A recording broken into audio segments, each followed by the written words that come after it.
தற்போது கிடைத்திருக்கும் முக்கிய செய்தி, ஒரக்கடம் சிப்காட் தொழிற்பூங்காவில் உள்ள தொழிற்சாலையில் முதலமைச்சர் விஜய் பார்வையிட்டார். இது குறித்த மேலும் விவரங்களை வழங்குவதற்காக நமது செய்தியாளர் பாலசுப்ரமணியம் இணைப்பில் உள்ளார். பாலசுப்ரமணியம், விரிவான விவரங்கள் என்ன சொல்லுங்க? வணக்கம் கிருஷ்ணவேணி. தமிழக முதலமைச்சராக ஜோசப் விஜய் அவர்கள் பொறுப்பேற்றது முதலே அரசு துறையை சார்ந்த பல்வேறு தொழிற்சாலைகள், தொழில் நிறுவனங்களை ஆய்வு செய்து வருகிறார். அந்த வகையில் காஞ்சிபுரம் மாவட்டம் ஓரகடம், ஸ்ரீபெரும்புத்தூர் உள்ளிட்ட தொழிற்சாலைகள் உள்ள தொழிற்பேட்டைகளில் உள்ள தொழிற்சாலைகளில் தற்போது இன்று ஆய்வு மேற்கொண்டு வருகிறார். அந்த வகையில் காஞ்சிபுரம் மாவட்டம் ஸ்ரீபெரும்புத்தூர் அடுத்த மாம்பாக்கம் சிப்காட் தொழிற்பூங்காவில் அமைந்துள்ள பிரான்ஸ் நாட்டை சேர்ந்த பன்னாட்டு தொழில்நுட்பமான செயின்கோபே நிறுவனம் தமிழக அரசுடன் பரிந்துணர்வு ஒப்பந்தம் செய்து உலக தரத்திலான கண்ணாடி உற்பத்தி வளாகத்தை விரிவுபடுத்தியுள்ளது.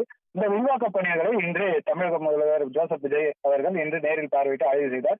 இதனைத் தொடர்ந்து ஒரகடம் சிப்காட்டில் செயல்பட்டு வரும் ரெனால்ட் நிசான் கார் உற்பத்தி தொழிற்சாலைக்கு சென்று முதல்வர் அங்குள்ள உற்பத்தி செயல்பாடுகள் மற்றும் தொழிற்சாலையின் பல்வேறு பிரிவுகளை தற்போது பார்வையிட்டு ஆய்வு செய்து வருகிறார்.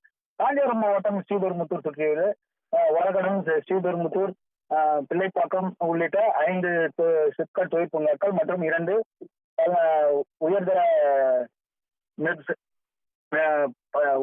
தொழிற்பூங்கா பொருளாதார மண்டலங்கள் இயங்கி வருகின்றன. அந்த வகையில் இந்த 1000க்கும் மேற்பட்ட தொழிற்சாலை இயங்கி வரும் நிலையில் தற்போது விரிவுபடுத்தப்பட்டுள்ள திட்டங்களை தற்போது மாண்புமிகு தமிழக முதலமைச்சர் அவர்கள் ஆய்வு செய்து வருகிறார். தமிழக முதலமைச்சரை காண்பதற்காக அவரது கட்சி தொண்டர்கள், ரசிகர்கள் மற்றும் பொதுமக்கள் ஏராளமாக ஆர்வமுடன் அவரை வரவேற்கும் விதமாக உற்சாகமாக வரவேற்றனர். அவர்களை கட்டுப்படுத்துவதற்காக ஸ்ரீபெரும்புத்தூர், காஞ்சிபுரம் உள்ளிட்ட 5 மாவட்டங்களைச் சேர்ந்த போலீசார் கூடுதல் பாதுகாப்பு பணியில் ஈடுபட்டு வருகின்றனர்.